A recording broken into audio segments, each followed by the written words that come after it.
Do the right thing. Should you always? That's what we're talking about today with Dr. Jim Tunney on Walking the Walk. Inspire, empower, and guide people to their very best. These are the people who are walking the walk. Your host, the original Sensei leader, Jim Bouchard. Jim Tunney is one of America's most recognized speakers, and he covers a wide range of topics from customer service to team building and leadership. A doctor of education, Jim served as a school principal and a superintendent, but you might know him as the dean of the National Football League officials. Jim wore the stripes for about 30 years and did more postseason games and Super Bowls than any other ref in NFL history. And I followed Jim for years, but a recent post he did inspired me to have him on the program. So, Jim, when we poll leaders about whether it's always right to do the right thing, well, most say yes, but a striking number say there are exceptions to that rule. And those exceptions are really often compelling and well thought out. So why don't we start there, Jim? What do you think? Are there exceptions to the rule? No, I don't think so. I've always believed if I had exceptions that I wouldn't do the right thing on the football field. I could pick and choose when to do the right thing was. And no, I had to do the right thing every time. And if I didn't do the right thing, there are players, coaches, and fans who let me know that it was the wrong thing to do. So I believe in doing the right thing. I learned that as a little kid. I think 5- and 6-year-old kids know the difference between right and wrong. They know when they do something wrong. They feel even animals know right from wrong. So, unfortunately, I think our ego gets in the way, and we want to try to save ourselves, save our personality by doing something that will save that, even if it's the wrong thing to do. No, I hear what you're saying. You know, and a lot of times when we dig a little bit deeper in workshops, we find out that most of those issues. And I always say it this way, too, that the greatest problems in life are not the right versus wrong problems. Those are pretty easy to recognize, but it's the right versus right problems.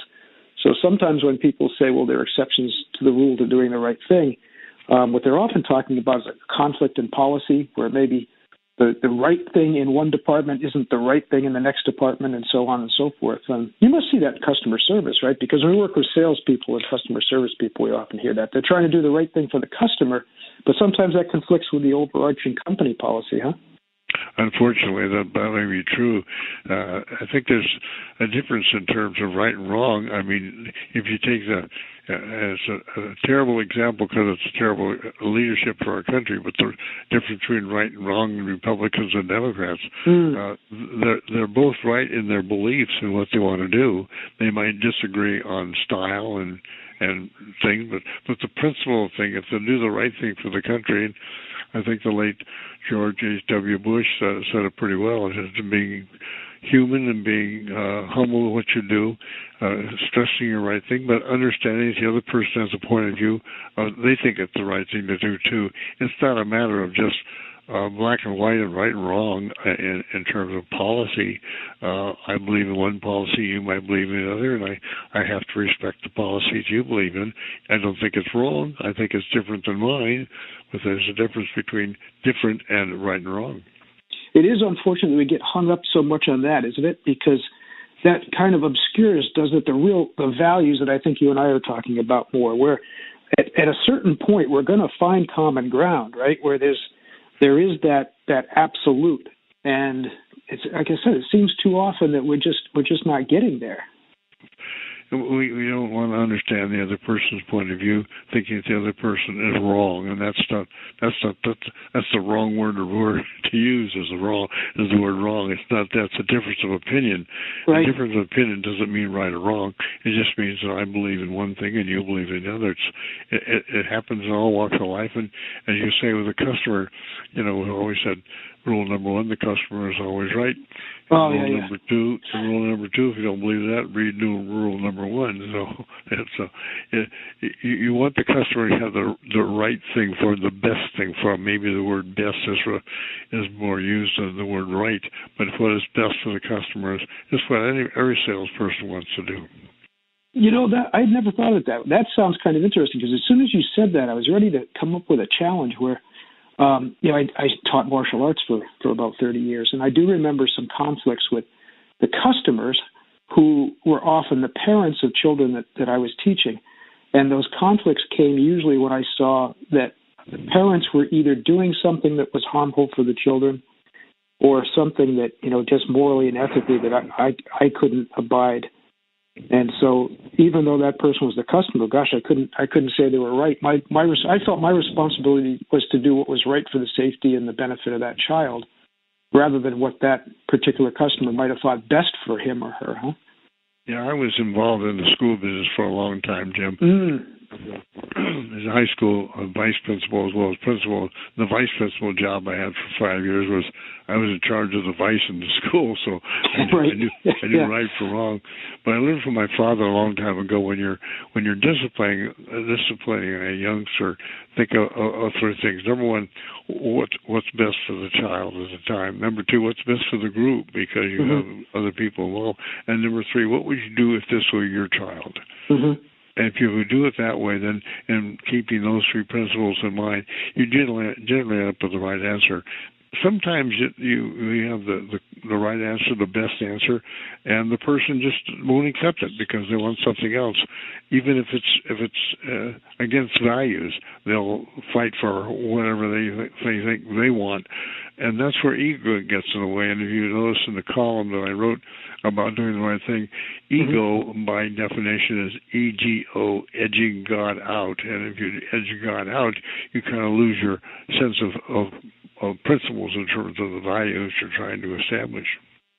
Yeah, it's interesting you bring that up. I want to come back to a couple of examples in a minute, but when you talk about ego, of course, in martial arts, we study that a lot, and the common perception is that part of the practice of martial arts is to destroy that ego. And, we get caught in a semantic twist sometimes because, of course, psychologically, there's a healthy sense of self that is described sometimes technically as ego, and then there's that dark side of ego, the one that I think you're talking about there, where you let our worst nature take over, or blind self-interest. But I think that's important. Sometimes people, when we talk about putting your ego aside, they get too worried that they're going to lose some sense of their true self, and that's not it at all, is it? That is exactly not it. When they think that if they lose a battle, they've lost something, and that's not it at all. In fact, sometimes you need to allow that person to allow that idea to flow through you, and not worry about the fact that you're gonna lose a sense of purpose, you lose a sense of being. It's okay to lose an argument, and as long as you understand that you're doing the best thing that you think is right, and I think we all know what right and wrong is, but sometimes we let that ego say, "I'm going to outdo you. I'm going to master you," rather than doing the right thing. Now, you encountered that an awful lot, I'm sure, in your career as an NFL ref, and I remember seeing games where let's say some coaches with big egos were in your face arguing about different things, right? How did you manage that? Because when you do have somebody, and I'm sure there are times when that coach absolutely believed they were right. Well, I've said many times that the integrity of the NFL lies with the official, not with the coach, not with the player. If we didn't have officials, could we play the game? No. We couldn't put 22 people out there without officials and let them just run the game. That's what we do in the playground. In fact, if you go back to the playground, when you and I played on the playground, at least I know in my case, we had our own rules. Right. And you get you're out of bounds, you're not out of bounds, and finally someone say, "Hey, stop! Let's just keep on playing." Let's get beyond that. And on the NFL, when a coach totally believes he's right, and he does many times, and now let's take the example of the red challenge flags the coach can throw to question a call, and it comes back and he's wrong. But he was trying to fight for his team, thinking that the idea of throwing the challenge flag, he was going to be right. And it's interesting to me that when I was there and we didn't have the replay, now I was in there when they started the replay, but before they had the replay, the coach would yell and scream and holler, and I would listen to him, and I'd say, "Okay, that's enough, we're on with the game." But now when he throws a challenge flag and he's wrong, he says, "Okay, well, I guess television's right." They don't believe the person, but they believe the mechanism. Right. They believe the technology, but they don't believe the person, and that always bothered me because I thought, I'm doing what I think is the right thing. Now, I might have made a mistake in terms of a foul. I might have said the ball hit the ground when it didn't, or he held when he didn't hold. And I might have been wrong in my judgment there, but I was doing the right thing at the time, and the coach was doing the right thing at the time. And there's a dispute there, and my whole thing was just to listen to the coach, understand what he's saying, and say, Coach, that's fine, but we need to get on with the game, and this is the way we're going to have to play it. And when you listen to the people and understand what they're trying to say, pretty much they walk away with a feeling that you're doing the right thing. Maybe we need referees in Congress. Badly we need one. Unfortunately, or whichever way you want to go, it should be the president should be able to arbitrate, and that doesn't seem to work in today's environment.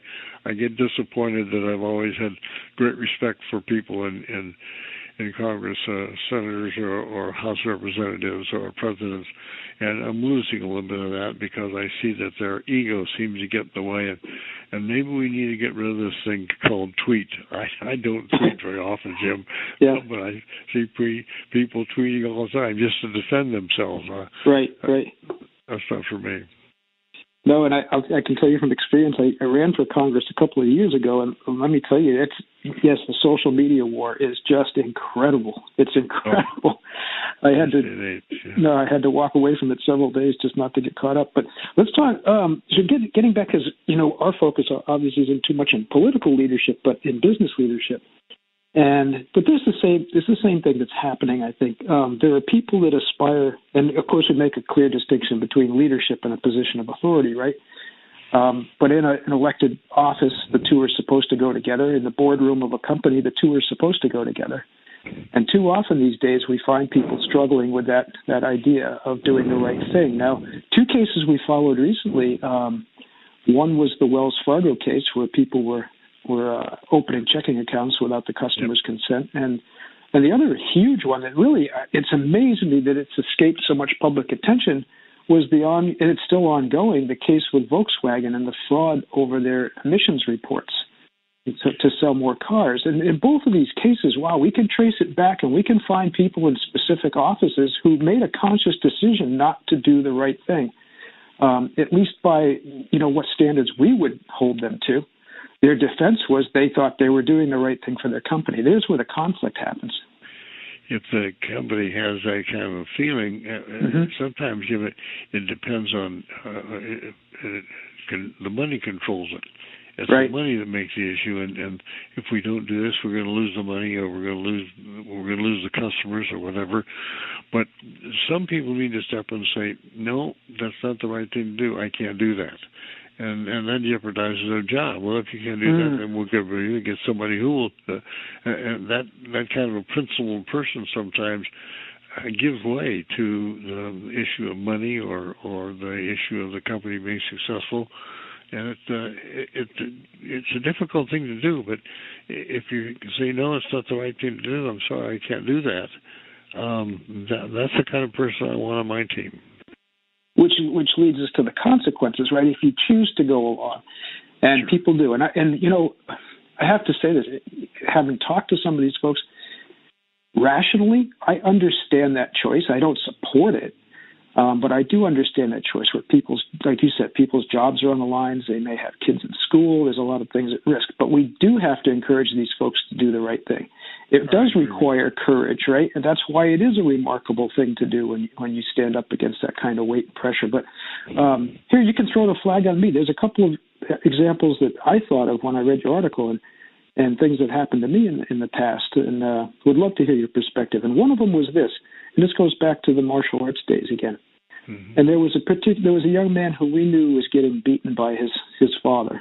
And he would come in with bruises and cuts and whatnot. It got really bad. It got to the point where a couple of us confronted the father and basically told him if this kid showed up like this again, he was the one that was going to leave looking like that. And it felt like the right thing to do at the time, but the result was quick and it was painful. The father just simply took the kid out of the program. Now we weren't able to do anything for that kid anymore.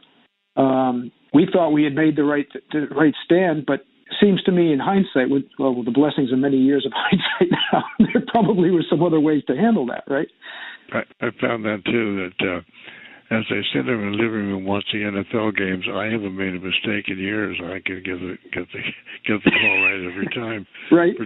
Particularly when I see it 2 or 3 times. Yes, in hindsight, it's always that second view is always beneficial, but we don't have it in life all the time, and we have to come from the principles that we were taught. Unfortunately, I don't see a lot of those principles being taught early on. It's more get what you can where you can type of thing, rather than doing what is best. And you've been at this business for a long time. Have you seen a line of demarcation where this attitude really shifted in our culture? Or is this just are we a bunch of scalded frogs here? A lot of it shifted for me in the late 60s, early 70s when the Me Tooism came in, that I come first. And you've seen the writings I've done talking about the team with the acronym TEAM, together everyone accomplishes more. Nobody survives in this universe by themselves. They don't, self-made man, I don't think that it's nice that you will step up and do what you can do, but you're going to need help along the way, and you need help. You need to help other people too. That's unfortunately we've got away from that with this meism that I come first, and I go back to the sports. I hate to use the sports issue all the time, but the showboating that goes on, and look what I did. I just scored a touchdown, and I just made a tackle, and they step out there and pound their chest like Tarzan. That doesn't do it for me. I'm thinking you could have done it without everybody else helping along the way, and I remind that of people. But that's where we've lost it. The meism that I come first, and it doesn't make any difference what you think. I'm going to do what I want to do anyway. You'd think football players would know that better than anyone, right? I mean, nobody makes a play without 10 other guys making a block, right? and I've seen that in so many teams, Jim, where a team, captain of a team will step up and say to a player who's showboating, as we used to call it, we don't do that on our team. We're a team sport, and we don't do that type of thing. But nowadays, if you do that, the other players don't do anything because, well, that's the way they are, and we'll let them be like that. And that loses some chemistry as far as I'm concerned. It loses a feeling of that I'm part of the team, but I'm doing it by myself. Yeah, it does. It creates distance, doesn't it? But thankfully, and we're seeing this a lot with the Sensei Leader movement, that so many more leaders now are turning on to the idea, or rediscovering the idea, because none of this is new. I mean, I keep quoting Lao Tzu and Confucius from 2,000 years ago, but still, and people, are amazed. Oh my God, that's really a smart statement. Yeah, well, it's been around for a long time, right? But I think the best leaders, the most effective leaders, are the ones who understand that their performance is solely dependent on the performance of others, right? That they're only going to become more powerful, more effective by helping other people become more powerful and effective. Absolutely, and some of the really strong players that I've seen, just lots of players over my 30 years on the field and the years that I watched, I've seen them, great people step up and quietly say to the other person, we don't do that here. Let's think about the team, think about your teammates. And the other, I wrote a book a few years ago called "It's the Will, Not the Skill," right, and feature Herm Edwards, who's now the head coach of the Arizona State Sun Devils, and he's always talked in terms of a team that you step up and help the other person, and your own beliefs sometimes will help that person learn that you don't step away from the crowd and be somebody different than everybody wants to be different. That's why these players showboat, because they're different now. Some company will pick them up as a spokesperson for commercials and things, and that's too bad that they can't see the difference between that and the value of being a part of a team. Yeah, and again, there's this imprint in martial arts that somehow we go off in the mountains and become hermits and whatnot, right? Very few people survive that way. That's not it. I mean, spending so much time of my life in fighting, one of the things that we kept talking about, and especially you mentioned one of the people that shares your name, right? The great boxers, Jim Tunney as well, right? And boxers understand that I'm only as good as my opponent, and my opponent is part of my success, part of my growth, part of my development, and that's why I think we have such a respect for our opponents in that arena. I think there's a difference between a boxer and a fighter. I think a boxer understands that. That's well, it may be my namesake, but no relation. That's why I respected champ Gene Tunney, because he was Gene Tunney. That's right. Yeah. Yeah. He wasn't a fighter. He was a boxer, and he respected the opponent. And when you show off on the football field and do some silly things because you scored a touchdown or you made a tackle, you disrespect the opponent, because you don't want him to do that to you, but you do that to him. That's okay. That always bothered me. That every game is a game of respect. The game that I was involved in football for all those years, it's a game of respect, and you've got to respect the opponent, because he's trying to do the same thing you're doing, and if you're successful today, that's fine, and maybe tomorrow he'll be successful and you won't be. So there's a give and take all the time. There's a give and take in society and life too, and the same thing in customer service. There's a give and take. You're going to lose some. And it's okay to lose. It's okay to not be successful at that moment, because I think you learn more from your losses than you do from your successes. Oh, you brought back a memory, because one of my trainers when I was boxing, a guy named Dave, he was, oh my goodness, he was like an old Yoda. But one of the things he used to tell us, usually when our nose was hanging off our face, he'd say, "Hey, Jim, don't worry about it. You always learn more when you lose." And then he'd take a deep breath and then he'd add, "But some days you just don't freaking feel like learning anything, do you?" So there is a point. We do want to win some days, don't we? And I think those lessons, unfortunately, so many things in our society, and we see this a lot in martial arts, where people take this deep Asian philosophy and they turn it into T-shirt slogans and bumper stickers, right?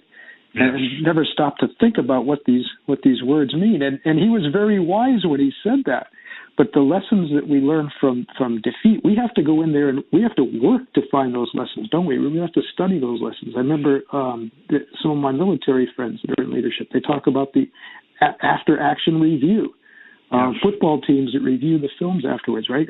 How many people really do that these days, in business life or off the football field? Off the football field, they don't very often, and that's too bad, that you don't sit down and analyze why you won or why you lost. And you analyze why you lost more often than when you won. Oh, we won, we won't have to look at that again. No, that's ego, right? That's ego, yeah. That's ego, sure. And as long as I win, why should I review it? I know what I did. But why did you do it, and how did you do it? And when you lose, you think, why did I lose? Why did that happen? Why did I was not successful? And you really study it that way. We're so blessed here in the Northeast, and I use him as an example all the time.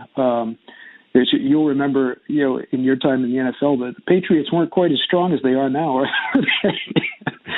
And of course, I was a fan way back when they constantly lost. But it was remarkable. Even yesterday, after that loss at Miami, Tom Brady came out for his press conference, and they asked him about a couple decisions. He said, "Look, it's me. I did it. I made a bad decision." That's refreshing these days, and not a lot of these guys will do that. They won't. I respect Brady for things like that. As I've seen other players saying, "Yeah, it was my fault. I did. I missed a tackle. I missed a block. I dropped the ball." And I can remember when Jerry Rice first came in the NFL. Mm-hmm. I worked the first game that he played in with Montana as a quarterback, and the first pass that he threw to Jerry Rice in the end zone for a touchdown in the third quarter, Jerry dropped the ball. And when he got back to huddle, Montana reached over and patted him on the back and said, "Don't worry, Jerry, you'll catch the next one." Mm-hmm. That was refreshing to hear somebody like that. Instead of chewing him out and blowing him out, you cost us a touchdown, you this, you that. It was stepped up and saying, hey, it's okay, Jerry, you catch the next one. And you turn out to be probably one of the best receivers we ever had in the NFL. But that building of confidence, and I think we need that when people make mistakes. And when Tom Brady would say, "Oh, that was my mistake," and somebody needs to come and say, "Tom, it's okay, you're doing fine.